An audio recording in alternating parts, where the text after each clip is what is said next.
Hey everybody, welcome back to another thrilling installment of Terminus Prime for you sweet individuals that have decided to donate to our continuing war on heavy metal.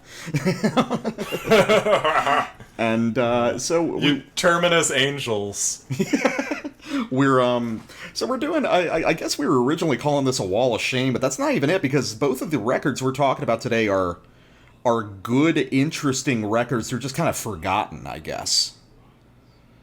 Yeah, no, they're things that neither of us is. Yeah, it's not so much wall of shame because You don't really have neither of to us hear expects this. the other to Yeah. have heard it. Yeah, yeah. I mean, to be fair, nobody expects anyone to hear 1,000 following the voice of blood either. But Well, you get the idea. at least that Actually, I've never heard a Graveland album. Period. So Fair enough. Well, so with these, I mean, really, they actually, I think, end up pairing far, far better than I think we anticipated. They in terms of complement what we very both well. got from them. because a lot of And what we're they're going to talk both- here is very historical stuff. You know. Yeah, and so these are both sort of mid and late or this I guess mid to 90s to early 2000s sort of products from the Norwegian second wave scene. Yeah. All right, so So you picked for me. we have well, I was going to say infamous, but it's been kind of critically rehabilitated over the past few years, I feel. Mayhem's Grand Declaration of War, a record that I love, that a lot of people despised for a long time, but is now, critical opinion seems to be coming around and people are starting to appreciate it again. Yeah, and that's obviously relevant historically to stuff we talk about on the show. That's exactly the kind of thing that back in the day I would have looked at it on Metal Archives. In fact, I'm sure I did. Read the description and thought wank and skipped it. And we've talked about the death metal guy has given me shit on the show for being kind of weak on Mayhem after De Mysteris. Fair enough. I do like Chimera, but I've only listened to it a couple times. I would say, honestly, all of their albums are worthwhile. I would say I would guess that's true. It's unfortunate that they've been reduced to the De Mysterious band. You know, I'd probably like Wolf's Lair Abyss a lot, right? Because that's just like De Mysteris but retarded, right? it's a good halfway. It's a good halfway point between Grand Declaration and De Mysterious. I think it leans closer to Grand Declaration. It's just the songs are more straightforward. Yeah. Word, and it's got a Borky boy on the cover. So there you go. So what have you got for me? And for you, for our patrons probably know who we are, but just as a reminder, I am the black metal guy. Oh yes. I would hope that they fucking. I would hope they had listened to us before giving. You us would money. hope they know our voices, but people get them confused a little bit. Yeah, that's true. That's true. It's our voices don't sound that unalike. You know what I mean? Yeah, I know. Both I are gotcha. sort of We're in the same sort of like baritone timbre. You know? deep voices and sound like nerds. Yeah.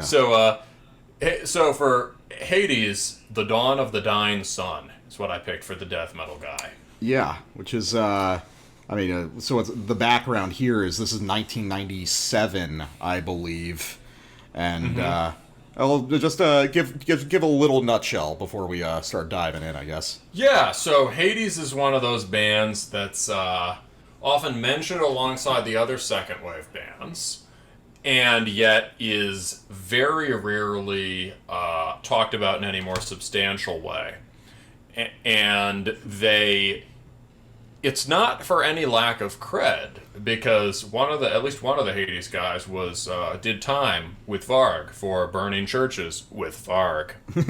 And one reason that Hades has sort of, I mean, I can get into this more, but I suspect one reason Hades is not quite in the pantheon as they should be, is because of the subject matter, which is sort of pagan Viking stuff without any of the kind of Prague flourishes or cultural anthropological stuff that makes Enslaved popular with nerds. You know what I mean? Oh, don't be mean. It's I like Enslaved. Oh, I no, I mean, I don't get me wrong. I think a lot of their '90s stuff is great, but they've certainly their reputation has continued in part because of the proggy stuff they put out later. No, I actually like a lot of the proggy stuff too, but yeah, no, I get what you're getting at. I need to go back. That would be something to revisit, because I listened a fair amount to Rune or something back in the day. Yeah. Either Rune or Isa, and that has some cool kind... And after a while, then I was like, oh, these are rock songs. Isa is a really not? good album, dude. Like, Isa, I'd say, is like a really big one to revisit. I saw them live one time, and Enslaved had never clicked for me until I saw them live. And then... Like, that sort of, like, wandering jamminess all comes together because they're super sophisticated musicians. It was Rune. Yeah. It was Rune that I had. And it just has some... And yet, it's an early example of kinds of chording that are now ubiquitous. And, But when I had my phase of just getting really into the true cult shit, I was like, oh, forget about that, except for I get that. Land. It's better going back now that you're 30 or something, you know? Yeah, but yeah, basically, Hades has none of the record critic appeal of Enslaved. Yeah. Hades is simply bash, bash, bash, bash, bash. But we will get into the subtleties of that bashing. Yes. All right, so I guess let's just open up with Grand Declaration. So. All right. So this is. First off.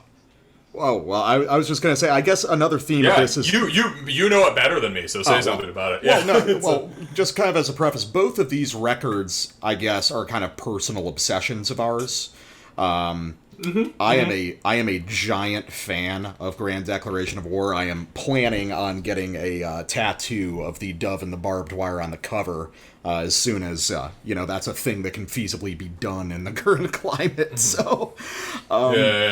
So, Grand Declaration of War is the second Mayhem full-length. It's released in 2000, and it's something that was hated when we first got into metal in the mid-2000s. Like, everyone fucking despised it. They hated the vocals, they hated the weird interludes and stuff. They thought it was just Mayhem being pretentious, basically. But I've got a very different read on this whole album. Which is... Do you want... Oh, go ahead. Before that, I thought maybe it's a historical document. Can I read an excerpt from the first Metal Archives review of it in 2004? Oh, sure. Yeah. So this is by Corvid Errant, who supposed Wandering Crow, who I think has other reviews that I like. Mm-hmm. And certainly this review would have been something that a teenage The Black Metal guy probably would have just read and thought, well, this guy knows what's up, and ignored the record. But as much as I respect bands trying to stretch out and try something different due to being artists and all, something just ought not to be tried. Like this extensive experiment in electronica meets black metal, for example. I'm not one of those closed-minded black metal geeks who thinks Mayhem ought not to have continued after Euronymous' death, or for that matter, that Dead was the better vocalist. He wasn't. All hail Sitar Attila. That's correct. In a different order. Okay. Yeah, Hungarian, right? But I like to think that I know a forced effort when I hear one, and this CD does not flow naturally at all. It feels more like a collection of isolated moments instead of songs, and that seriously affects its momentum. Just when you think it's getting a good riff going, it jumps to a totally unrelated part and then another, and goes on to totally lose my interest. It was interesting at first, but after a few listens, it lost me. Then he goes on to say some nice things about Maniac and some mean things about Hellhammer's drums, which he says sound triggered to all hell. Because do you remember when everyone complained about triggers all the time? Yeah, which I don't get because Hellhammer was very early on to triggers. I mean, that's okay. I mean, who cares? Yeah, you can also just hear the playing in there. Yeah. So, but yeah, that was the general... your take. Well, that was the general feeling. Is it's very important to remember. It's sort of like the way Rian Chaos has been critically rehabilitated over the past few years. The same things kind of happened to Grand Declaration. So we were super ahead of the curve on Rian Chaos. Yes, we were. Rian Chaos is the best dissection album. Anyway. Yeah, I believe that. That's probably true, honestly. Yeah. My take here is basically that. Well, I've got several spicy takes, but the big one is this is the origin of the whole guitar style of what would come to be orthodox black metal. as well as just a large chunk of black metal in general. I cannot find an earlier record that had this sort of dissonant technical riffing within a purely black metal kind of framework before this album. Black metal that sounds cold and mechanical without having, for the most part, without having like industrial rock or industrial beats. Yeah, right? there's kind of electronic touches on this record, which I think are very important to it. And I think that a lot of the ideas here people would split off and start doing 2000s industrial black metal from a lot of the ideas. But the big thing is that this is a very deliberate and conscious rejection of black metal. I mean, we gotta think that Day Mysteries, we know it was released in 94, but that album was done being recorded by mid-93, and a big chunk of it was done in 92. So, by 1994, well, that's popularly known as the last year of the second wave of black metal, as we truly understand it, the original second wave. So, Mayhem, as standard bearers of that style, did nothing for a while. And I get the sense that in a lot of places in black metal, especially given how weird the style got in the late 90s, a lot of people were waiting for Mayhem's move. Waiting to see... this was 6 years. This is 6 years. And it's basically an entirely new band on this lineup. I mean, you've got Maniac on vocals. I mean, it's just Necro Butcher and Hellhammer from the, true lineup, so to speak. And even Necro Butcher, he was on, Death Crush. He wasn't on Day Mysteries. But then they bring in Blasphemer, and they bring back Maniac from the earliest demo tapes. So... What people fail to realize is that Mayhem here and going forward is a different band from Day Mysteries. Fundamentally, this is a different artistic collective. The ideas are different, and what they're trying to do here is to distance themselves from second wave black metal and to say, that era is over, this is what we're doing now. They were planting a flag, and it's not perfect, but in a lot of ways they were correct. They were literally establishing the paradigm of what black metal would start doing over the next decade, I think. Yeah, I think I do hear a surprising amount of continuity in guitar style from, especially considering that this had yet to be turned into the orthodox style of DSO and all that. A surprising amount of continuity in the guitars from Euronymous to Blasphemer. You can tell he studied Euronymous' style, at least, really seriously. Well, the playing style, I would say, more than the kind of melodic ideas.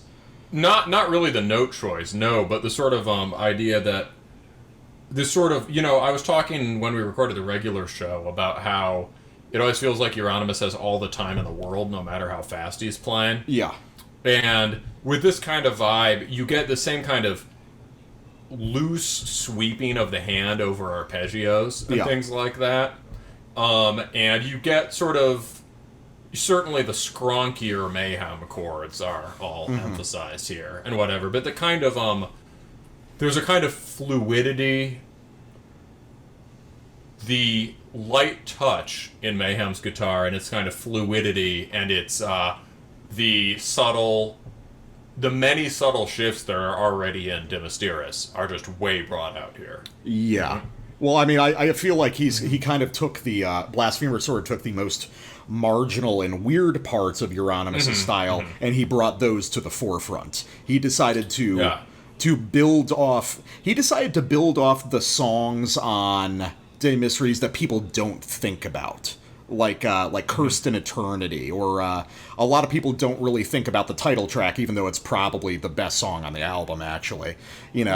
A lot of people continued with Funeral Fog and Freezing Moon, but there were 6 other songs on that album. Mayhem song. Yeah, my favorite is Pagan Fears. Pagan Fears is out there. Yeah. And but then, I mean, it's hard to choose at the end of the day, but yes, Mayhem got turned into 2 songs, just like Dark Dawn got turned into Transylvanian Hunger, the song. Well, they turned into that and In the Shadow of the Horns. Yeah. Yeah, oof. Right. Great song that's had horrible consequences. Which is just the Celtic Frost song, but, whatever. But, yeah. So what were your impressions? Well... overall impressions, I know that you're honest, not like. I know that you're not into it, but yeah. Yeah, if I were being honest, compare this to, if I took off my scholar hat, scholar of black metal, and put on my sort of listener hat, I'd say this, although I've really relaxed the sort of punk-based music restrictions I had in my late teens and early 20s, this still egregiously violates many of my core rules. It's very... well, I'll get to an example of it in a sec, but there's... it is baggy. It is there are parts that you can, as overused as the word is, there are parts you can only call pretentious. Yeah, that's fair. Like I'll just say it now, the track that's like 3 minutes of silence or whatever, that is pretentious. Yeah, definitely. Right?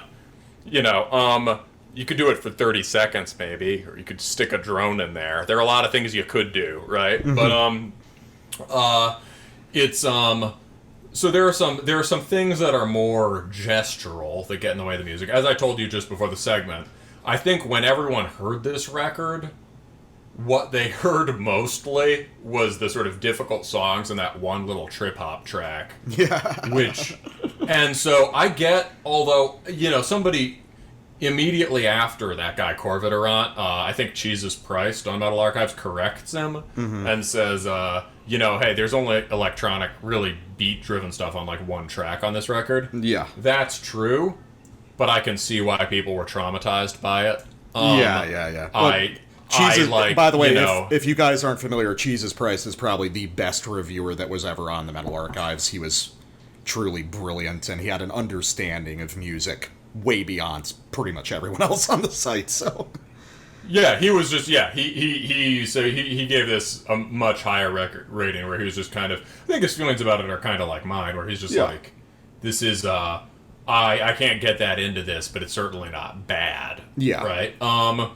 There's, so there's the trip-hop bit I hate. I think that's like negative music. I feel like I'm losing something when I hear it. Other than that, I think it's a pretty interesting, idea-filled record. I don't know that I find them all equally pleasurable for a variety of reasons, but you can certainly hear how generative it is. And it is, unlike most black metal bands, it has always been the case in the first lineup and this lineup that hearing Mayhem play as a band is a pleasure, right? That is true. Yeah. It's like I like to say, they write songs in a way that, although that's weird on this record because they're kind of deliberate anti-songs, but we can get into that later. Yeah. So, samples. So let's roll with, let's lead with the only black metal track on the record, which is 3 minutes long. Or the only thing that approaches a conventional idea of a black metal track, which is A Time to Die, which is just, I think if it has a virtue, it's that it does everything a ripping black metal song does in 2 or 3 minutes. Like 2 minutes or less, observing punk stipulations on brevity by being really, really fast. All right, let's listen to the bulk of A Time to Die then. Yeah, we're going to skip some of the beginning, but yeah. All right.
So, the things that are remarkable about that, first, let's think about, like,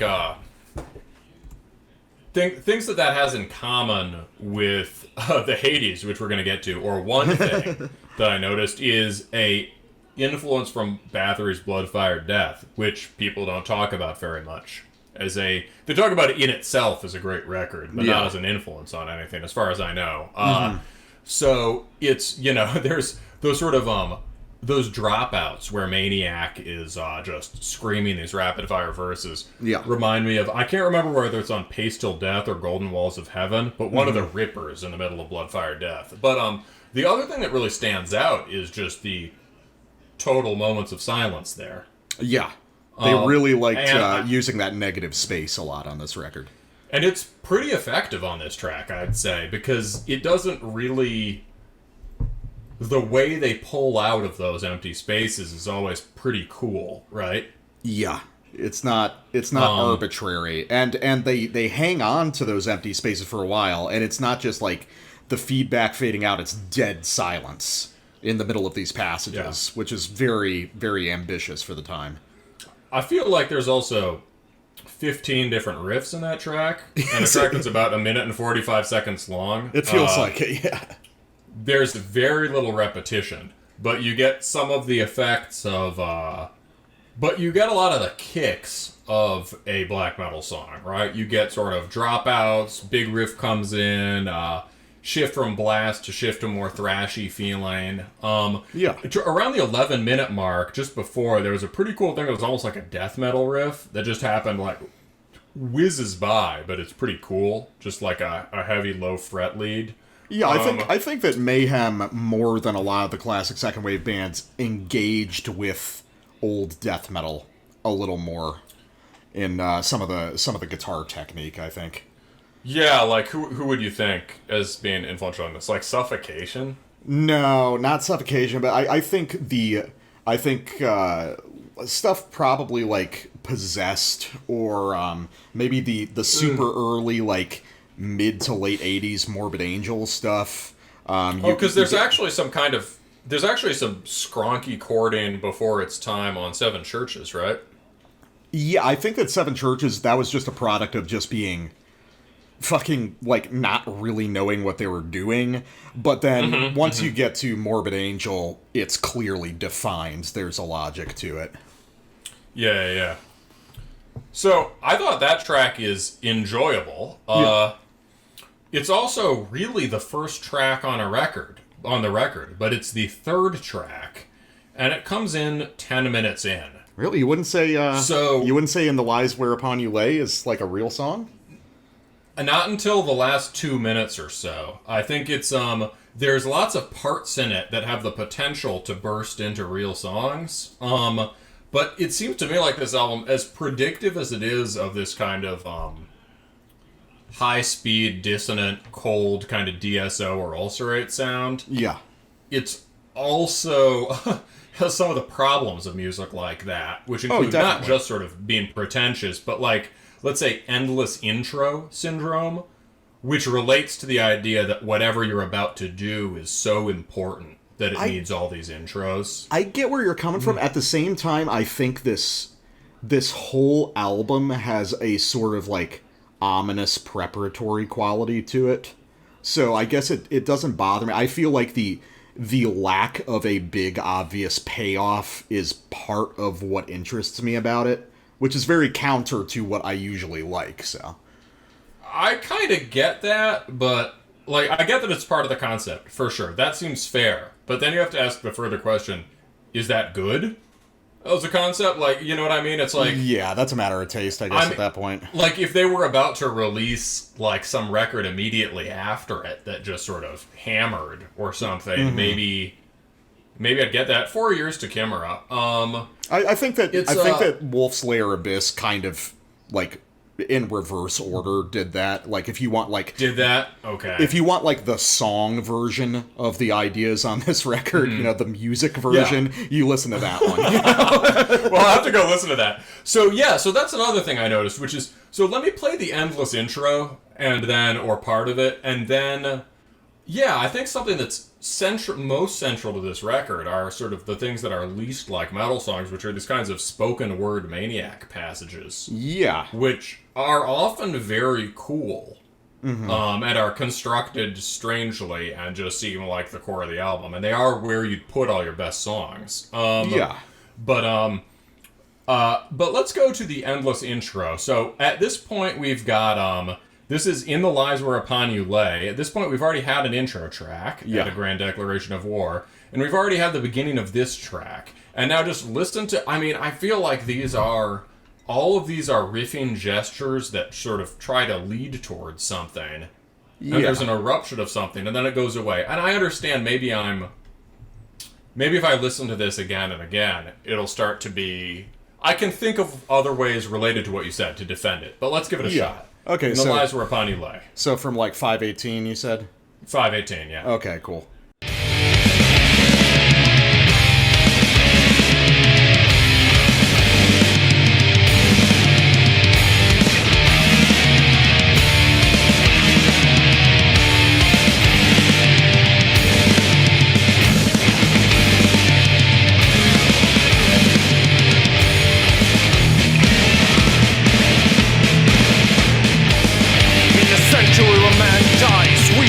Of the hollow hills must put ourselves above pity, above self-deceptionist law. We must be again as once were, we the soul of the earth. As ripping time descends, the soul grain of mercy withers. Into the night we must go, into the darkest abyss, to a level of consciousness unknown to Christendom. We want life, we crush the dream of heaven, as we bring the blade down one swift move. We are the chosen ones, chosen by will to life.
Okay, so I get what you're getting at, but something occurred to me while we were listening to all of this. What happens if you start thinking about this album less as a black metal album and more something like an opera, in a way? I actually had exactly the same feeling while I was listening to it, bro. Oh, that's cool. Okay, so, yeah, because I think... Now, my last... Go ahead. Well, the last thing so listening to this again, it also just sounded really cool. Yeah. I found the moment at 6:54 where you get this beautiful blasting, he starts to rasp, you get this thrash riff, it's like sick fucking thrash riff with blast beats, and then it just goes away. And I'm like, fucking blue balls. And I think from a metal perspective, it is exactly that. But then when it brings the jazzy bullshit back in, and you start to get the vocals... Yeah. Well, you can't really argue with you life liars crawl on your bended knees as you finally die. You will eventually have lost more by not living by the sword than what you lose in death. And what I thought is, it's related to that. Did he write the lyrics first? I do think that's something worth touching on, which is, I think the lyrics and the vocal performance on this album is way more important than on most black metal albums, and I think it's kind of the central core of this music that everything revolves around. Yeah, I think that's right. And it's like the opera. They write it, it's like Lieder, right? German art songs. Mm-hmm. The music is especially more abstract shit, but like you're approaching the music as a setting for the, like a really abstract art song that is a totally free form. The music is a setting for text, right? People will talk about that in, like, Baroque music, too, right? Like Handel's Messiah. Handel had to wait to write the fucking Messiah because there's some English aristocrat who never gets any credit, took forever writing the lyrics, and he wrote the lyrics basically by cut and paste, by, like, like modernist cut and paste lyrics. Yeah. He just took a bunch of Old Testament shit and Yeah, I'm pretty sure Handel had to wait until the text was written to set it. Yeah. And, so that's a whole different way of approaching composition, and it's definitely going on here, and I guess it's honestly pretty convincing, isn't it? I think it's very convincing. I really do think that a lot of the hate this album got was just a tremendous misunderstanding of the purpose, because, like, it's very obvious that there is no gesture towards making a new freezing moon anywhere here. There's no effort to make a catchy and cool black metal song at any point on this record. They're shooting for the fucking moon on this one, like it's well, I love the idea of making a record that breaks with black metal, and the idea is you do it by making an opera, which is like the most keyboardist wearing a cape thing I can imagine. So in that sense, it's pretty cool. It's like we're going to break with black metal up to this point by being extremely black metal. Yeah, right? Yeah. Well, I mean, I think that it's just a lot of people don't realize that Mayhem was just always a much smarter and more musically literate band than people necessarily realize. And the fact that intelligence and that sophisticated musicianship came out in the form of incredibly catchy, cool black metal songs is almost coincidental, Because isn't it Necro Butcher the one who usually does the interviews? Necro Butcher does a lot of the interviews, yeah, and he's a man of few words. He's just a drunk metalhead, man. He's still listening to Venom and everything. But that's exactly right. I think the way this music but he practices. But the way this music is, the way Mayhem's always been constructed is it's always sort of like, despite the fact that Hellhammer and Necro Butcher are basically the core of the band, what happens from album to album is really dictated by the guitarist in question, which is interesting because that's the sort of revolving door spot in the Mayhem the vocalist, lineup. Right? Well, I mean, at this point, Attila's pretty consistently. I mean, has he been in since Chimera? Yeah. I think since Chimera, it's all been Attila. Okay. So, but still, it's like he's always floated in and out of the band. So it's like, he's never. Never. What? Sorry, no. He comes in. He's not. It's still Maniac on Chimera. So it's probably I forgot. Ordo and. Let's see. Ordo. No, I mean, of course. It's. I mean, how could you remember? It's Ordo ad Chaos, Attila Returns, 2007. Okay, yes, which makes sense because that was kind of recently in the past when I was getting into black metal. Yeah. So, okay, so we've got kind of a paradigm with how to listen to this now. So what have we got up next? Yeah. Also, the other thing I want to say is that moment was a lot more annoying when I had to listen to 6 minutes before it. I think where they keep doing this, there's this beautiful interplay in the instruments. Yeah. And, like, they keep sort of slithering towards something happening and then receding. And you can hear the gestures at classical composition, like, okay, they're doing these things that, I don't have the fucking terms to explain, but, they're sort of laying out these themes, developing them, moving in these different directions. There's this kind of difficult to follow structure underlying it all. I sort of hear that, but the first time I heard it, I didn't hear the cool opera shit happening in the sample we just pulled.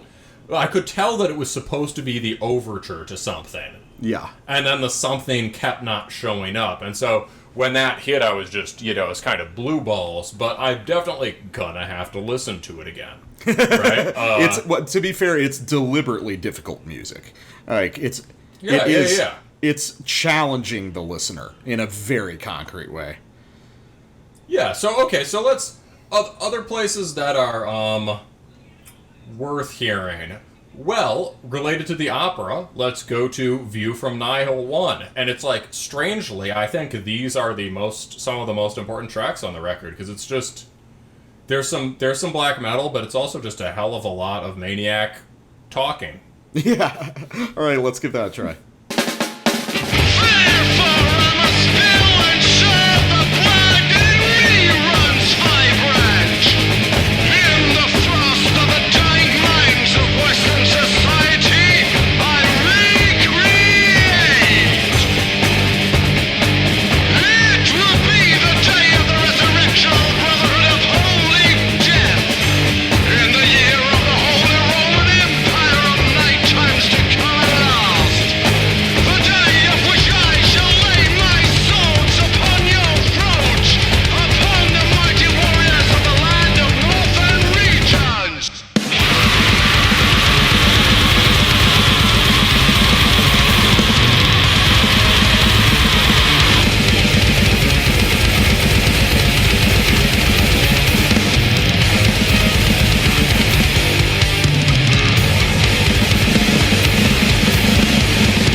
I might have to take back what I said. There are fucking giant riffs on this record, actually. No, that's the best track on the record. I think just having listened back to it again, that's just all fucking sick, right? Yeah. And it just keeps going till the track ends. And it's difficult to hear. The record doesn't want you to hear anything as a separate track. Oh, it's designed to be taken as a whole, 100%. And what I wrote, yes, which is, again, some of the overweening ambition, perhaps, but, like, it's almost like that. This really works as a single track. And it's weird that the record works against that. But, I think the splitting is, like... I've thought about, like, why it's all chopped up, especially the intros, and they're not just whole songs. I think that it was a concession to, like... when people would, like, kind of program CDs in CD players to, like, skip tracks. So, basically, if you wanted to just get, like, wall-to-wall black metal, you could kind of do that in that way. Interesting. This is 2000, so this is before we could kind of chop things up easily, with just MP3s being ubiquitous. Yeah. Well, so that just absolutely hauls ass. And, I mean... Partly, I will insist to the listeners, partly this all sounds better because yours truly is clipping it for you. Because the getting there ain't nearly as fun as the being there on this record. I gotta say that, I don't know, because like the opening track, A Grand Declaration of War, is fucking outstanding. I will listen to that as a 5-minute intro every day. Oh, well, it's certainly one of the best black metal intros that's ever been written. Sure, yeah. Because it's just a martial industrial song. Music. Yeah, in part because there's actual music in it. Yeah, that helps. You know, like, not just some keyboard tones. But yeah, so the lyrics are pretty damn important here. I know you talked about this. So, I mean, let's just read it. View from Nile, Part 1. And this, of course, an ongoing thing in this record is that this is one of the only black metal records influenced by Nietzsche that seems to show that the singer has actually read Nietzsche. A real rarity. Yes. And this is like a sustained engagement with Nietzsche, which we can talk about a little bit at the end. But this is View from Nile, so the idea is that you're confronting a crisis of nihilism. That is, the sort of, the bottom goes out from the Christian worldview, right? You sort of, this sort of Christianity in a strange way helps produce modern science and secular philosophy, and sort of disappears into it, where it's still present as its animating spirit, even as it proceeds to undermine its own assumptions. That is, like, God exists, or there is an immortal soul with free will, or whatever, right? And so you're left with this crisis of value, and what do you do? And so this is, and it also relates, more broadly to Nietzsche's concern about this sort of corresponds to the Western tale as it had been told up to his time. Yeah. And, for Mayhem, you could say through the end of the 20th century, the sort of waning of energy, the world sort of, even the Christian myth that Nietzsche wants to puncture, that had, to some degree, held things together and animated the society, even that is sort of, it's finally succeeded in, it's sort of sapped its own strength. Yeah. So, for everything around me I experience is cold and dead. That's not a great line. That's one of the cringe ones. We talked before about the blood of others is of a colder substance and taste. Therefore I must spill and serve the blood that in me runs vibrant. In the frost of the dying minutes of Western society, I recreate. It will be the resurrection of the Brotherhood of Holy Death in the year of the Holy Roman Empire, of night times to come and last. That doesn't exactly make sense, but it sounds sick. It does. So it's a metal lyric. So that's good lyrics. The day of which I shall lay my sword upon your throats, upon the mighty warriors of the land of northern regions, upon the shores of our desolate coast within the waves, I can see the wreckage floating ashore of the dying culture. And so I greet those who still have eyes to observe and see, and who still have courage to break through into the dying light. Are those lyrics, what do you think about the sword upon the throats, upon your throats, upon the mighty warriors of the land of northern regions? Is that relate to what you think about the sort of... Yeah, I think I think there's a lot of sort of nested metaphors throughout this, and I think that's one of the places where they are directly indicting what they saw as the original black metal scene that had, like, collapsed into its own excess at that point. Because I think there's an... that does sound like that. I think there's an accusation across this record of black metal becoming a commodity, of becoming a style, and not embodying that true, like, forward-pushing spirit that they had always seen black metal as being sort of the vanguard of in the style of music. I think... Which people have eventually realized it is. You know what I mean? Like, well, I mean, it's always floated around, There's always been people pushing it forward, and people who are the kind of true lunatics who really believe in the idea of black metal, and, the other 80% who are hanging on for the ride, who like the way it sounds, So I think there's indictments across this record, and I think that there's other parts later on where there's, like, sort of deliberate rejections of like early black metal Satanism and stuff, basically saying, that this is all part of the same, like, Christian slave morality worldview that they're attempting to travel beyond, and if that requires destroying the idol of so-called black metal, then they'll do that as well.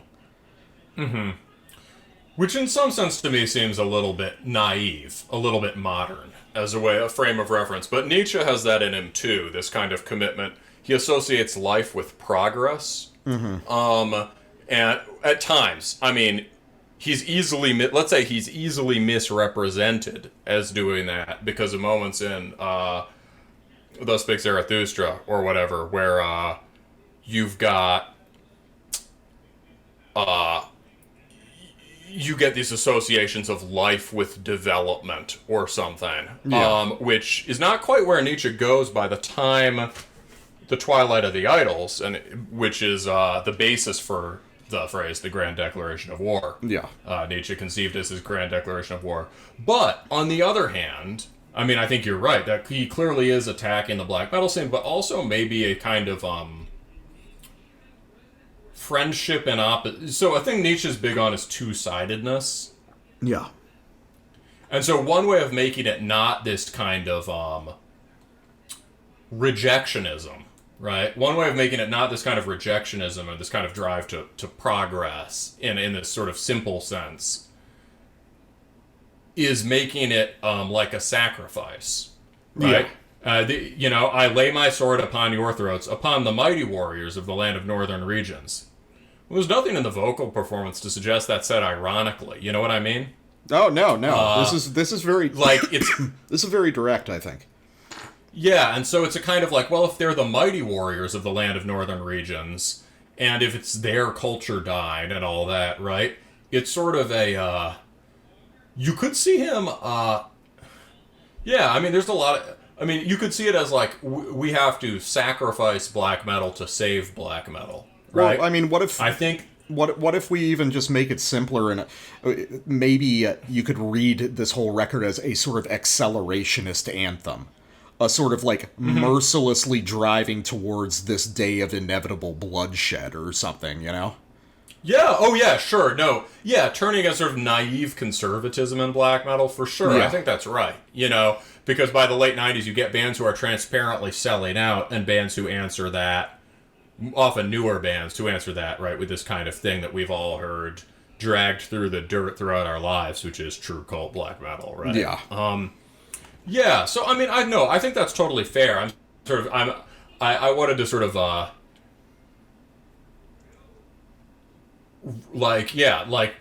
just develop from that seed. It's the day, and it's like, so we have to sacrifice black metal to save it. Nietzsche often has this idea of, it's William Blake who says this, but Nietzsche is very kind of in this tradition that true friendship is opposition.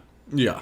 Or that there's a kind of possibility. Nietzsche's into agon, which comes from, it's a motif taken from ancient Greek stuff. The idea of sort of like the conflict between heroes or different sides in which neither is the good one or the bad one. And the conflict itself is generative. Yeah. And that's kind of maybe going on here also. It's there's this sort of friendship within enmity, maybe. And maybe it's also a threat.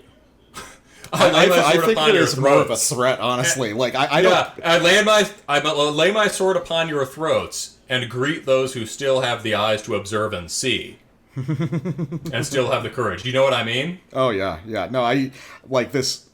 I think this is one of the most resolutely like warlike and nihilistic black metal records. Like way more than the sort of like the shit that would end up becoming, Watain or Kraft or stuff like that. This is which is really backwards music. This is like we're loading the magazines in our cabins in Norway right now. Mm-hmm. Yeah. This is very militant music. It's hilarious that Mayhem has a reputation for not offending anyone, because boy is this record offensive. Extremely. It's it's this attempt to like look into we've talked about this on the show, how there's this kind of like fuck you dad Satanism. Yeah. And there's a kind of Satanism that looks to something more, which would have something to do with paganism and something to do with Nietzsche. Yeah. And these guys are clearly taking that core of the sort of Nietzschean Satanism and trying to distill it down to that, right? Yeah, It's like just to like ditch the Satan stuff and just get to the revaluation of values and the sort of generation of a new world founded on master morality. Well, right? yeah, I mean, everything past Day Mysteries actually by Mayhem is like actually resolutely atheistic in a very deliberate way. You know, they use some of the symbolism and the trappings of Satanism, but they are also, like, if you start looking at lyrics on later records, they're also really into bizarre sort of cold technological ideas. You'll constantly get references to like genetics, and like DNA is something they keep coming back to over and over again, like kind of conspiratorial ideas. So yeah, it's much broader than just kind of second wave Satanism. Yeah, and we've got some lyrics about that on this next track, so we'll do this one and then we'll talk about the lyrics and then the music, and then after that I think we're pretty much through the Mayhem. Yeah, I think that should be good. So this next one is Todemanion, and in some sense this is the most conservative track on the record musically, for reasons but also one of the most forward thinking. Oh yeah. It has a rock template, but listen to the guitar work being done over that template. Sure, let's try that.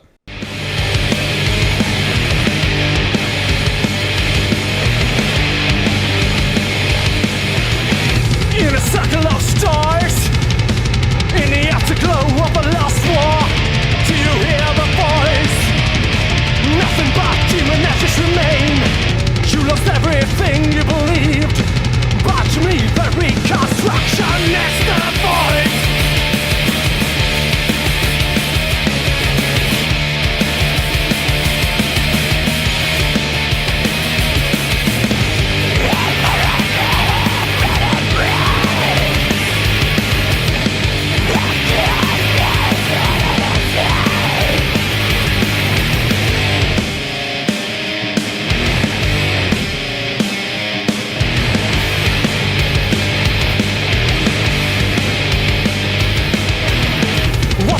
In the rolling ocean, you're screaming birth, all of you. A river left, a river of blood, of light, and you.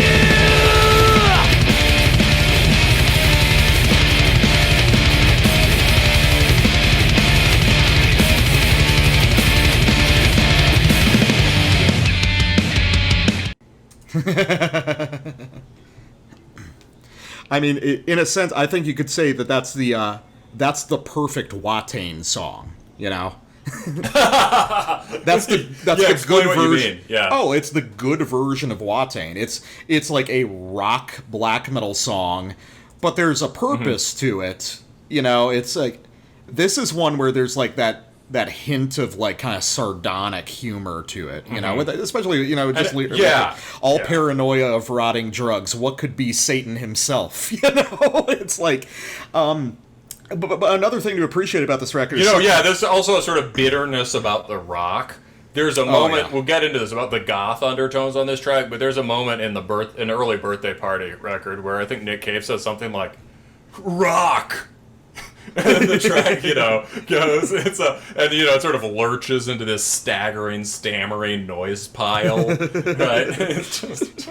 Well, an important thing... you know, and this goes with the time period that it was released. It was 2000. So one thing we touch on the show a lot is, you know, we call it trench coat aesthetic. Of this might be the ultimate trench coat black metal record. Oh no, yeah, I think I said that to you yesterday. I was like massive trench coat right, vibes. Yeah. No, and how do you describe trench coat? It's more of a collection of things. It's the Matrix, it's the Columbine shooting, it's KMFDM, it's finally throwing away your Tamagotchi. You know, I don't know, how would you describe it? It's I think it's before we live in the, you know, when we were coming up, I think a thing that in one way or another we both were could see happening and were kind of resistant to. 2006 to 7, let's say, a little before, a little after, black metal starts to get noticed by what on the show I think I've taken to calling Alternative Culture Inc. Yeah. The sort of music press outside the metal world newspapers and things, the art world, you start getting these proxy black metal bands that are kind of like watered down versions of it that are, you get this vision of somehow saving black metal from itself, but through musicians from outside the genre. Yeah. You know, so you get your liturgies, you get your Wolves in the Throne Room, who are supposed to be doing something, you know, more, you know, and this is more of a narrative that's being made about it, right, than about anything, you know. The liturgy guy obviously was very, or sorry, I guess Mam now, was very very involved in crafting that narrative. But, you know, Wolves in the Throne Room got written into things. There were, and, you know, sort of people basically from the punk scene, which has all these immediate connections to the stylish art world, right? And to kind of more established web of culture that runs from hardcore to grunge to shoegaze to everything Pitchfork covered to whatever, right? Brooklyn Vegan, all these guys. Yeah, this stuff all starts to sort of become interested in black metal because they realize black metal has developed this kind of, as you said, black metal is essentially, as much as it looks to the past, it's extremely avant, right? Yeah. And it's like, the art world has been embarrassed. Oops, alternative culture has been embarrassed. These sort of fucking, you know, metalhead, cavemen, backwards, basement-dwelling, infantile, retrograde assholes they have accidentally invented a musical technology that makes us all look out of touch, like musically illiterate pussies. Yeah. You know, it's, I mean, I like plenty of music from that scene, so I'm putting it as strongly as I can. But the point being, yeah, as far as something that had real potential for growth, it was ironically backwards looking, teenage, whatever, black metal. And so I think Trenchcoat is black metal prior to that time. Black metal after the initial days, and prior to that time when black metal becomes cool, right? Yeah. For better and worse, cover art gets a lot better. People start dressing in some sense better. I'm a product of this time in that I guess I listened to punk and hardcore before I listened to black metal, and I wear tight pants. You know, the people on the original scene wore tight pants too, but for a while, you know, everyone was wearing fucking camo pants and boots and fucking trench coats, and there's no way to scare women away faster. Right? Black metal was destroyed by simps wanting pussy. Yeah, which, you know, in some sense is like, right, you know, I mean, sure, there's something to be said for actually getting laid, but yeah, you couldn't really imagine anything less, not only sort of outsider or rebellious, but just sheerly uncool as trenchcoat culture. Similarly, the chin beard. Oh yeah, right. You know, chin beard, take me back to camo pants. Take me back to the days of wearing jinkos while earnestly listening to "Satisfaction Is the Death of Desire." You know. Yeah. Some people also call it the fucking narrow sunglasses days. Oh yeah. Because Emperor went narrow sunglasses. Yeah, and like sophomores in college all had a tattoo of either a Dragon Ball Z character or like barbed wire around the bicep. Oh, yeah, I miss barbed wire, man. God, gone are the days. Well, that was pre-tribal, you know. Well, yeah, or it was pre-American. You know, yeah. At a certain point, black metal, you start to see people in black metal bands who have like American traditional tattoos with like colors and like gypsy women on them. God. Ugh. Yeah, man. I mean, no. Give me that fucking blacked out, slightly blurry anime character with a sword. Definitely. And, you know, a short skirt, right? So, it's well, before we go completely insane here, I guess we should talk about the music, huh? Well, yeah. Well, one last thing I want to touch on, just because I thought this is really important, and I sort of think this is the key to understanding the record, is there's a couplet of lyrics that appears twice on both the parts of Completion and Science of Agony. So that's the track right before Tu Demonion. It's the longest track on the album at 10 minutes for the first part. And The last couplet of that is, all the stars in the north died, we move towards a new constellation. And then on the very final kind of outro track, those are the lyrics that are repeated as well. And I think there's obviously there's a fucking reason for that. There's a reason that that's the note that we end on. It's the final rejection of a lot of things, of traditional black metal, but also traditional society. You gotta remember there was a lot of weird sort of like paranoid mysticism about the year 2000 in particular that I think is kind of coming out here, you know what I mean? Oh, interesting. Yeah. It's also, I mean, it's a good example of, you know, there's some other passage in late Nietzsche where he says something like, I am not a conservative, I conserve nothing.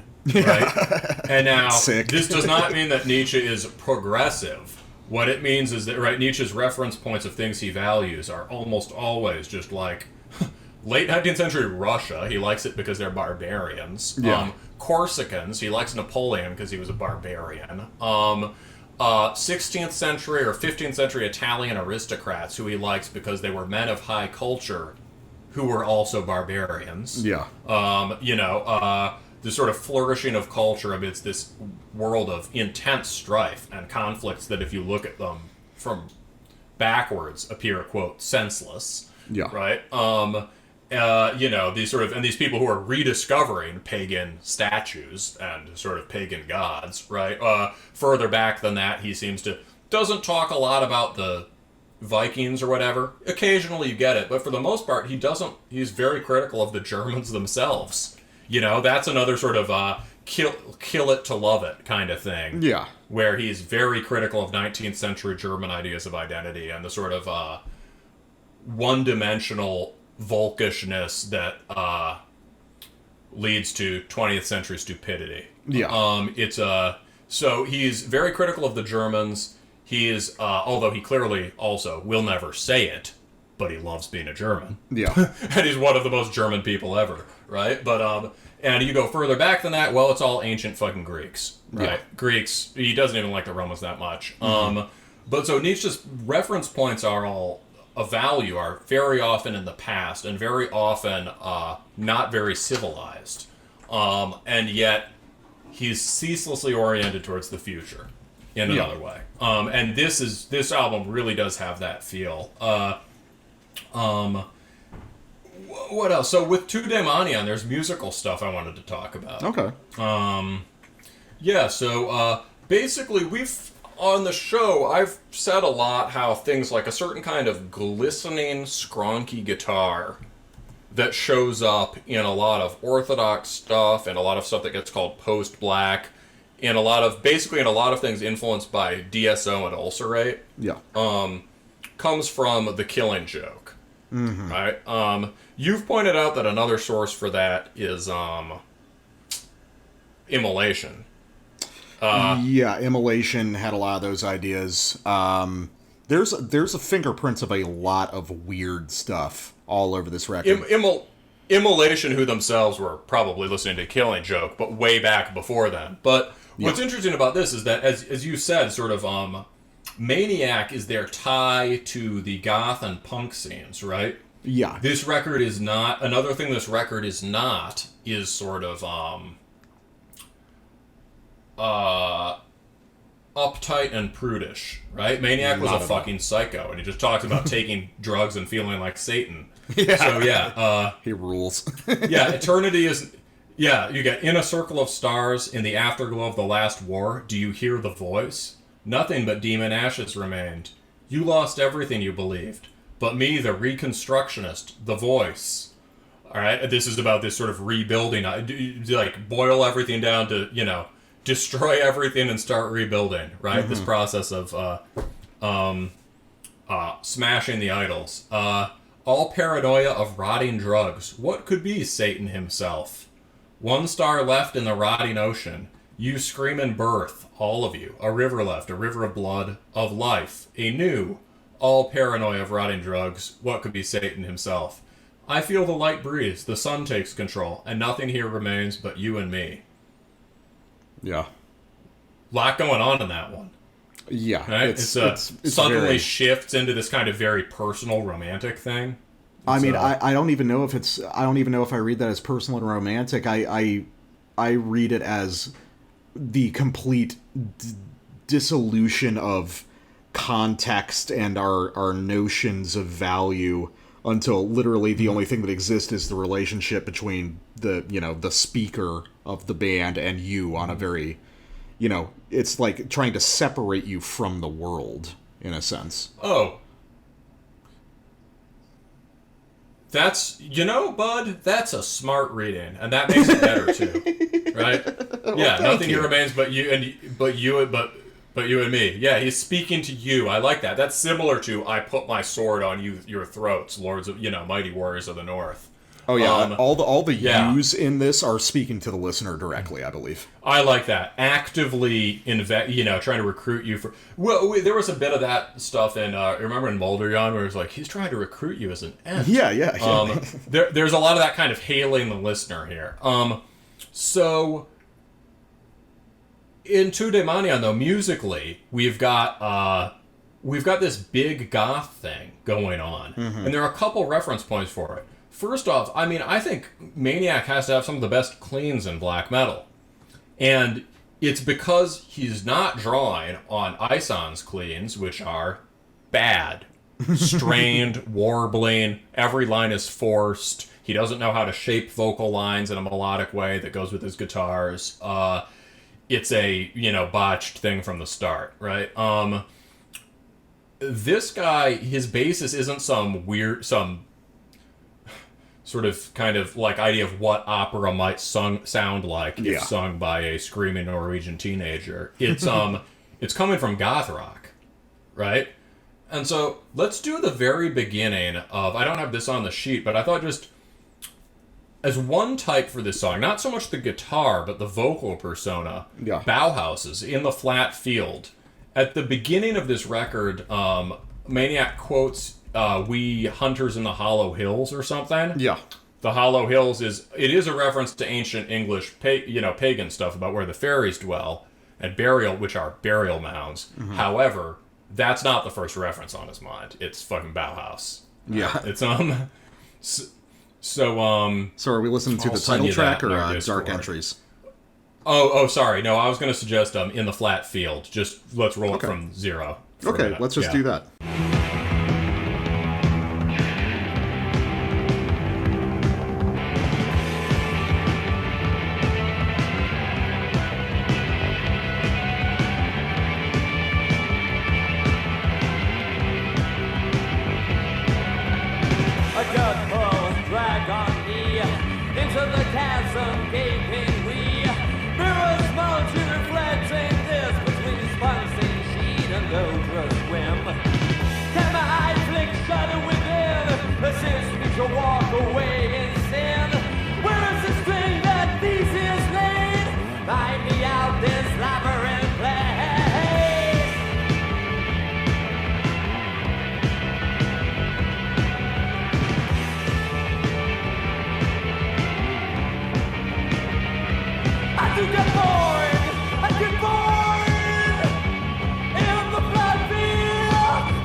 You ever heard that one before?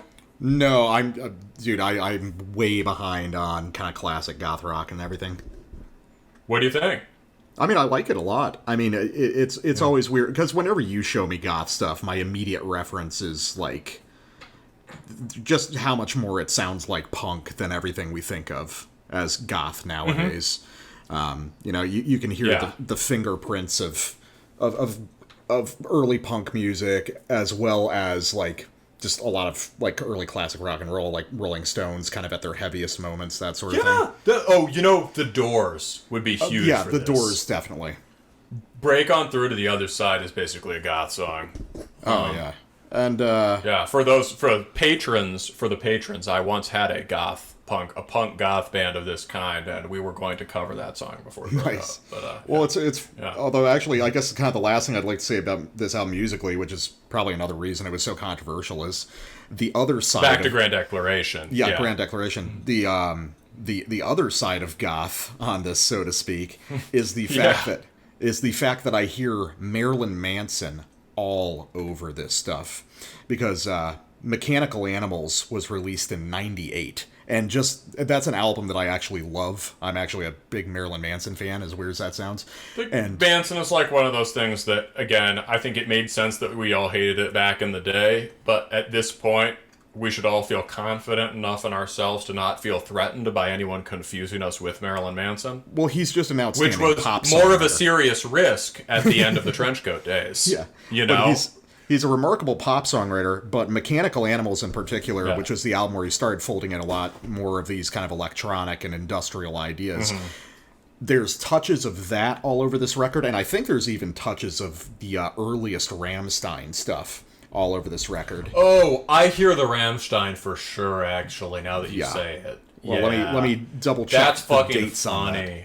Well, Rammstein started... we never like to let our heroes sort of keep all their skeletons in the closet. Oh, yeah, no, but Herzlide was in 95 and Sehnsucht was in 97, so obviously there's a ton of shit all over this record. So they were definitely listening to a lot of this kind of, like, popular, aggressive, industrial rock music, you know? Probably Maniac was, and everybody else, like, called him mean names for liking it, but it ended up on the record anyway. I was about to say, they ended up putting that trip-hop song on the record, though, so...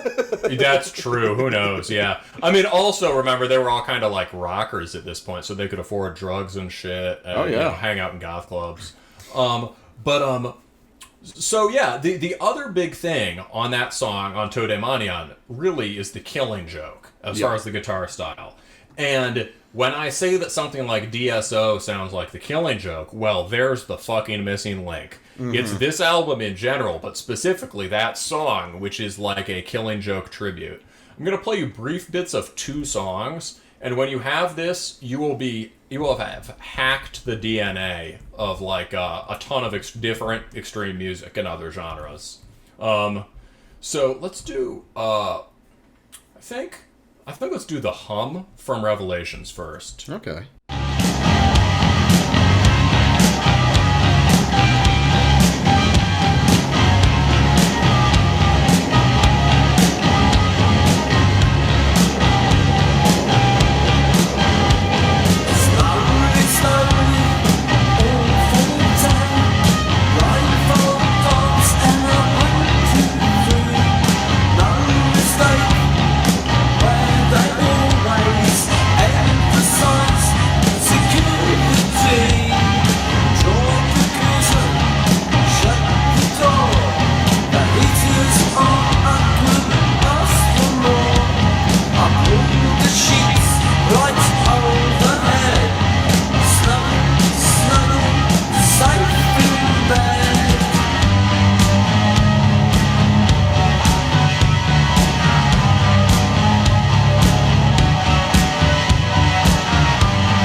So you could hear that cold guitar tone, right? Oh, definitely. I mean, I can hear that, and just kind of the, like, squalling, dissonant chord shapes that are used all over Grand Declaration and would end up being used all over kind of modernist black metal. Yeah, in terms of musical technology, Killing Joke was light years ahead. And if you want like a genealogy of metal as properly extreme music, or, you know, the seeds of the kinds of metal that interest us more than like heavy metal, Yeah. right? It's got to have mostly things that aren't metal, especially like Discharge and The Killing Joke. And this is up there with some. Plenty of contemporaries like Swans and stuff would be a giant one in there, you know. Swans comes after this, though, hugely influenced by Killing Joke. But yes, yeah, of course. But I'm a lifelong Swans skeptic. But I Really? understand you like them. Yeah, and I understand the influence on Napalm Death. You know, it's and just like grind and kind of just like industrial inflected stuff and doom and Yeah. everything, Well, I get those. See, it's like I get a lot of metalheads go find their way to Swans through Napalm Death and shit. Whereas for me, I get a lot of those vibes from the source in the early '80s stuff. Gotcha. It's I mean, not to say it's the same as Swans. I think the most unique Swans is probably that very abrasive first one with just the drums and the shouting. But I can't get into it. It's, okay, so for those of you who think this didn't have an immediate influence on metal, well, let's dial it back to Killing Joke's first album, The Weight. First album, the self-titled album, and to the song, The Weight. This is the most ripped-off song in the history of extreme music, pop metal music, whatever. And Metallica cite Killing Joke as an influence, and you will hear why now. All right, let's try that. Let's go.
Yeah, so that is some of the most... That's 1980. Yeah, that's just a thrash riff. Yeah, that is the thrash riff. And it's some of the most repetitive, dark, singularly minor key music that had been recorded up to that point. Yeah. I can hear how that directly turns into KMFDM later in the decade, yeah. And the commenter on this YouTube video, Private Schemers 1, says, or Private Schemers 1, that makes more sense. Funny how in most Killing Joke videos, most comment sections are only arguing about some other band. Truly a testament to their influence. Cheers to you, Private Schemers. So yeah, I mean, that's about what I had to say about this record. I could read a couple little Nietzsche things that I found, and we could wrap it up like that, unless you have anything else you want to hit. No, I think we've covered, like, most of the important bases. I think this is this is the kind of record where I could do, like, a deep dive and just, like, pick apart individual pieces of it for, like, the better part of 3 hours, but I think we've given a pretty good representation of the overall effect of it. I guess the only thing I would ask is, because I've talked to you about this for years, do you think my thesis holds up about this being instrumental to what we would hear in kind of orthodox black metal after the fact? Yeah, absolutely. I mean, I think, yes. And I mean, I think as far as where this technology, right, this is a musical technology record. And as far as where it comes, this is an art. In some sense, all of its flaws are related to the fact that it's R&D for something that comes after. Yeah.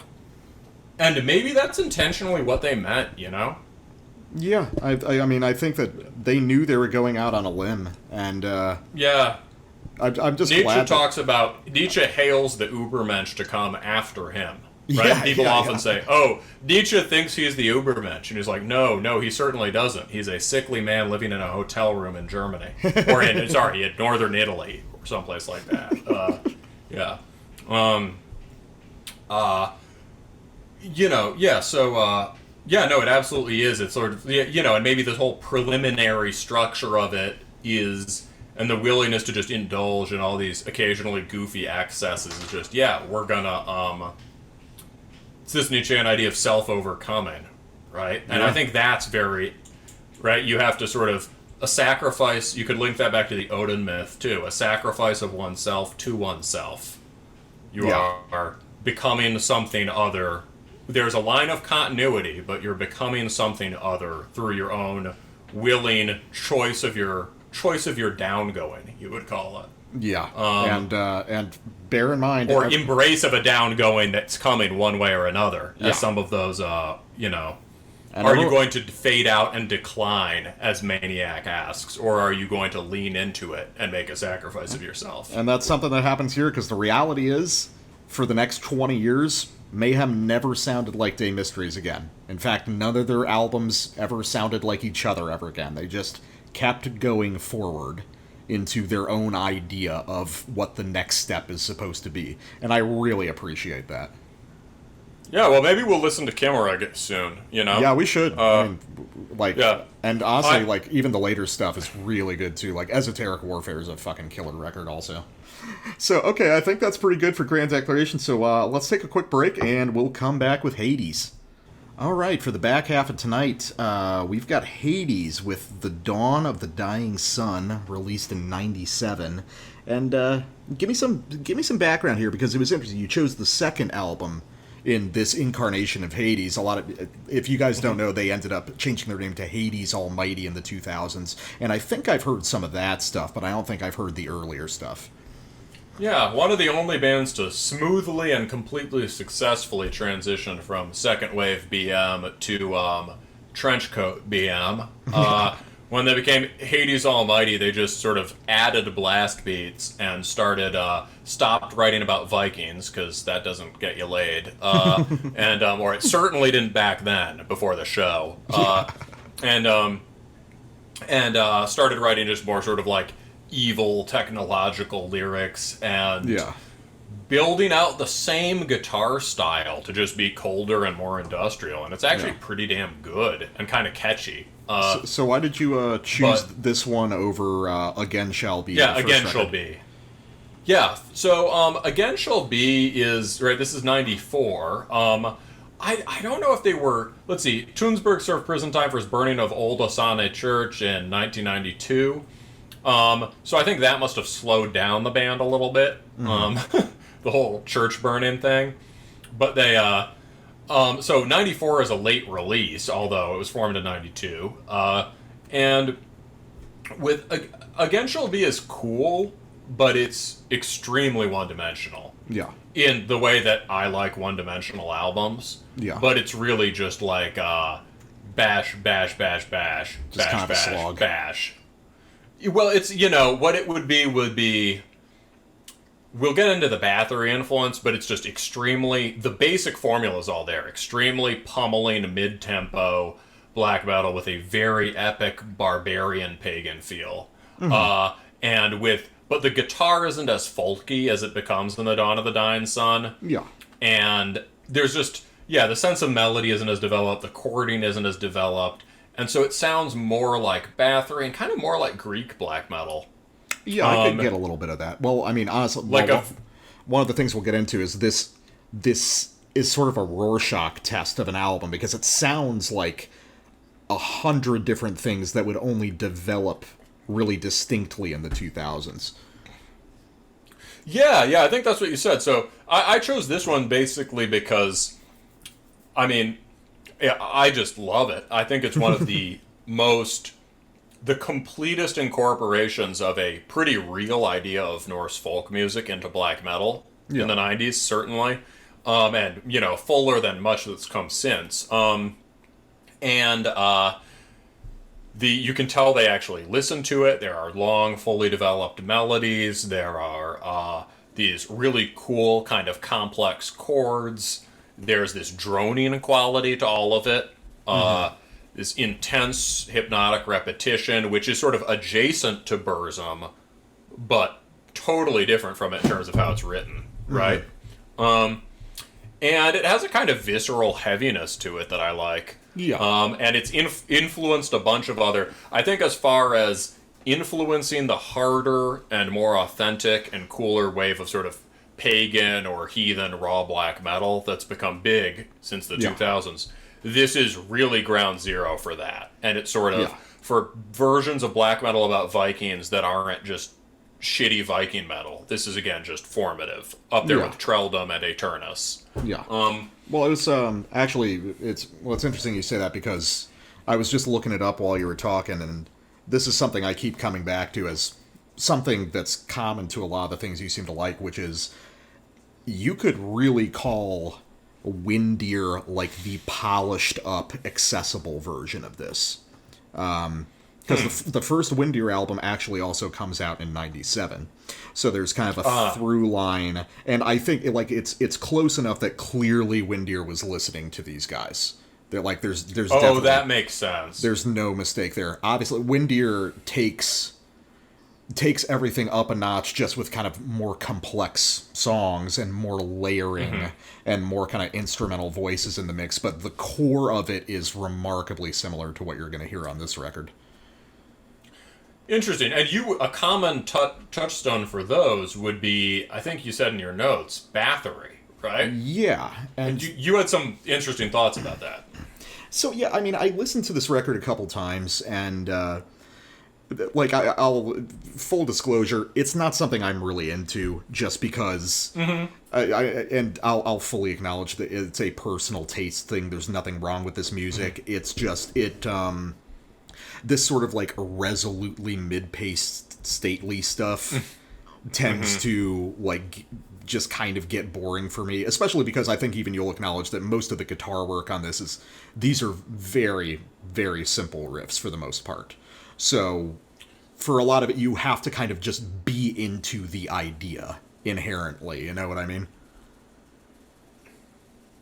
Yeah, I mean, I think it's not so much that the guitar is complex. There are cool chord voicings that I think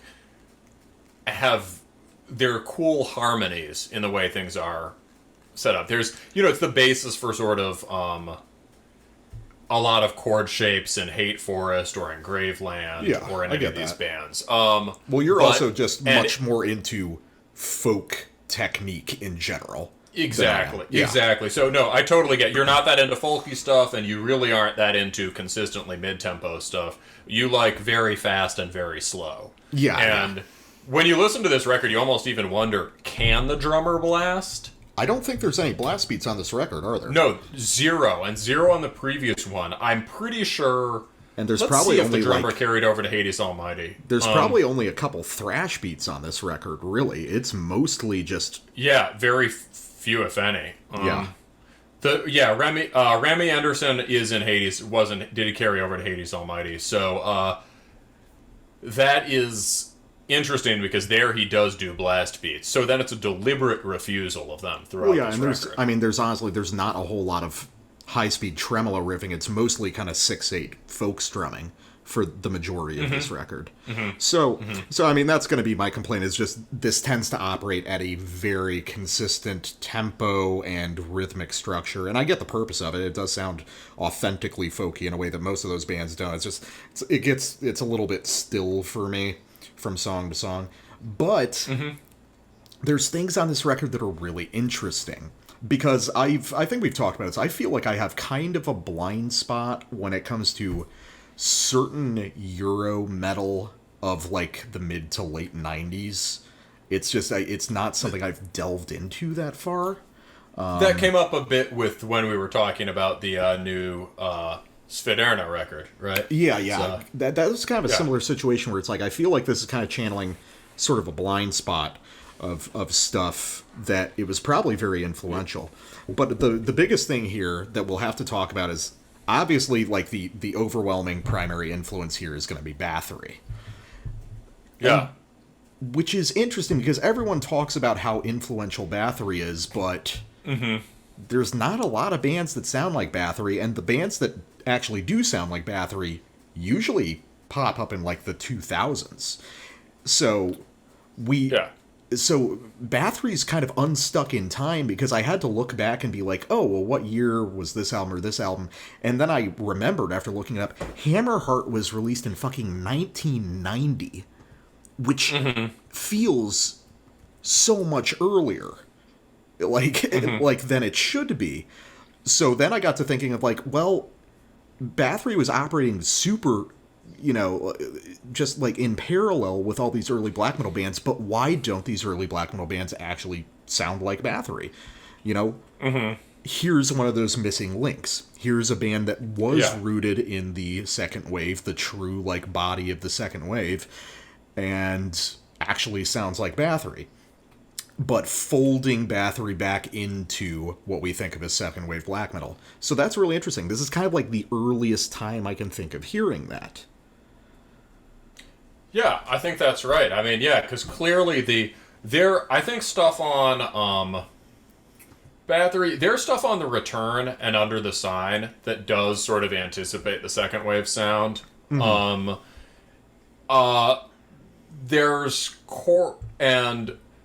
There's certain things on Bloodfire Death that do too, but so many of the rhythmic ideas are just locked into thrash patterns, right? Yeah. So a lot of what happens, and yeah, I think in some sense probably there was an Oedipal thing where just the second wave bands are like, well, we all love Bathory, let's not try to sound like Bathory. Well, and it's also the major bands. And it's also interesting just thinking about how tied to that era Bathory was, and yet there was essentially no involvement between Bathory and the black metal scene. Quorthon always just did his own thing. And like he seems to have actively shit-talked it. He never talked to any of those guys. It was like, it was so formative, but there was never any actual connection there, which is such a fucking weird thing to imagine nowadays. Mm-hmm. As far as stuff that did sound like Abigail, or like Bathory during the 90s, like Abigail or something, maybe, right? When is Abigail? Or is that 2000s? I think Abigail is... No, Abigail is through the 90s. Yeah, they're through the 90s, but, I mean, nobody fucking listened to Abigail until, like... Yeah, so after the 2000s, you get bands dedicated to reviving early Bathory, and you get bands who sound like Viking-era Bathory, who are often more like... They're more epic like heavy metal bands. I was about to say, they're more like heavier, slow power metal bands, for the most part. Yeah. And neither of them is really doing anything new with it. But this band developed the Bathory sound. Yeah, so let me get into... so all of my samples here are generally based off of, like, it's not the black metal song that I'm interested in. It's the sort of, like, supernumerary elements that kind of define this record. And we're just going to be talking a lot about history and who was listening to what at certain times. So let's just listen to this first one that I've got, Apocalyptic Prophecies, The Sign of Hades.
So obviously the thing that I want to draw attention to is the synth that we've got there, which is really kind of the leading instrument for that passage.